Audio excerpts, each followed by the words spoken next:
मी doctor Amit Parasnis. मी Manipal hospital Baner इथे surgical oncology म्हणजे cancer surgery विभागाचा प्रमुख म्हणून काम करतो. 1.5 महिन्यापूर्वी आम्ही या हॉस्पिटलमध्ये एका लहान मुलीची 10 वर्षाच्या मुलीची दुर्मिळ पॅनक्रियाटिक ट्यूमरची शस्त्रक्रिया केली. सॉलिटरी सुडोपॅपिलरी ट्यूमर SPN नावाचा हा ट्यूमर आहे.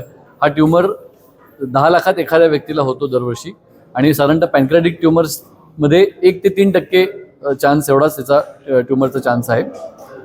ह्याच्यामध्ये आम्ही त्या मुलीचं पॅनक्रियासचं एक 10 सेंटीमीटरचं ट्यूमर काढलं आणि उरलेल्या पॅनक्रियासला आतडं परत जोडून टाकलं.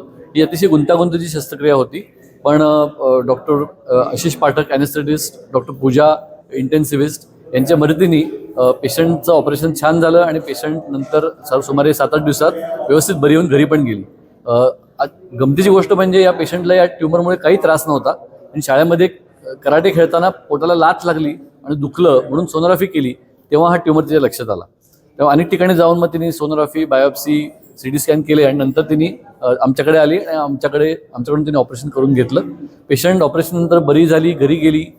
तिचे सगळे जखमा व्यवस्थित भरल्या आणि आता ती नॉर्मल झाली आहे. नॉर्मल शाळेत जाते, खेळते, सगळं अन्न वगैरे नॉर्मल खाते. हा लो ग्रेड मॅलिग्नन्सीचा ट्यूमर आहे. त्याचा कॅन्सर परत याची शक्यता खूप कमी असते आणि ही 95% चान्स आहे की ती पेशंट बरी होऊन जाईल.